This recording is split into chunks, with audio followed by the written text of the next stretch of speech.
I think when you listen to the album, you have to really listen to this idea of two souls being together and that it's a timeless kind of love. It's something that will endure and go on, and it's kind of bigger than the two of them.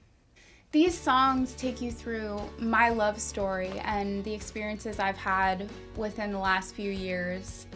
It's you can kind of follow the couple along through the album of this good girl who falls for this guy who she's not really sure she should, but she learns a lot about herself along the way, and I think that's what this album is about.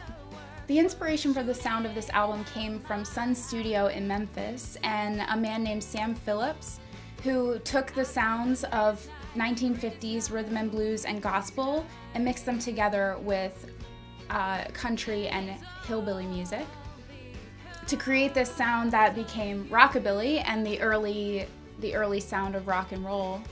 Most people know about me that I'm a crazy Elvis fan, and so I definitely draw a lot of inspiration from him as well. I think what Sam Phillips did at Sun Studio is really inspiring because he took these poor boys from the South who came from absolutely nothing, and he brought them into a studio and let them just sing whatever came out of them.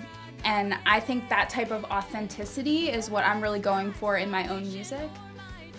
When you write songs and you perform them out, it kind of feels like you're standing up in front of a bunch of random people you don't know and reading your deepest, darkest secrets to the world. It's kind of like I stood up and I'm singing my diary to you now. Someone on the outside of what I'm doing doesn't know the exact story. They don't know exactly what inspired what I've written. So maybe they don't see how personal it is for me all the time. But these are truly, this album is like, if I could write a love letter, that's what I would have written. And so it feels very personal to me, and it feels like that's scary. It's kind of scary to say, okay, I'm gonna publish my diary and sing it out for the whole world to hear. But I think it's a step I need to take, and for my own expression of who I am, and the hope that maybe somebody else listening says, you know what?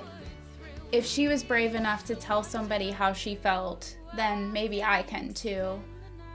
I just have felt challenged in the last, year and a half or so that every time I'm afraid to do something, that's exactly the thing I need to do.